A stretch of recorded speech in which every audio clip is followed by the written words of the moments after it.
Grace was a gentle, curious girl with a heart full of love. She lived alone with her father, Daniel. Her greatest dream wasn't to have expensive toys or lots of money. What she wanted more than anything in the world was to be close to her father, to talk to him, to laugh with him, and to share the secrets of her heart. But her father worked a lot, truly a lot. I'll see you tonight. In the morning, he left early for his first job. In the evening, he went straight to his second job.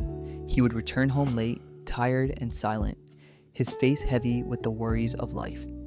Every time Grace said, "Daddy, I'd like to talk to you," he would often reply, "Not now, my daughter. I'm exhausted. We will talk another time." But that other time rarely came. Furthermore, her father often told her, "I don't want you confiding in just anyone outside. If you have something to say it to me." Grace would bow her head, feeling stuck. Her father wanted to be the only person she spoke to, but he never really had the time to listen. So the young girl kept all her pain deep inside. Every night, when everything became quiet, she would take out a small notebook hidden under her pillow. It was her private journal. In it, she wrote down her tears, her thoughts, and her sadness. One day, she wrote, "I love my dad, but his absence hurts me so much. When I am older, I will leave this house. I want to find a place where my heart won't feel lonely anymore." After writing those words, Grace began to cry. Then she remembered what she had been taught at church. God listens even to the prayers we don't know how to put into words. So she knelt by her bed and prayed softly. "Lord Jesus, my daddy's too busy, but you are never too busy for me. Please fill the empty space in my heart and help me." That night, Grace felt a sweet peace in her soul. A few days later, she overheard her father praying in the living room. He thought he was alone and his voice was trembling. "Lord, help me. I work nonstop for my daughter, but I'm afraid I'm not being a good father. I don't want to lose her. Give me strength." Grace stood frozen. For the first time, she understood that her father was suffering too. The next day, she decided to write him a letter. "Daddy, I know you work so hard for me, and I thank you for that. But I need you, not just the things you provide. My heart needs your words, your listening, and your presence. I love you, Daddy." She slipped the letter inside her father's Bible. That evening, when Daniel read it, his eyes filled with tears. He went into his daughter's room, sat beside her, and said,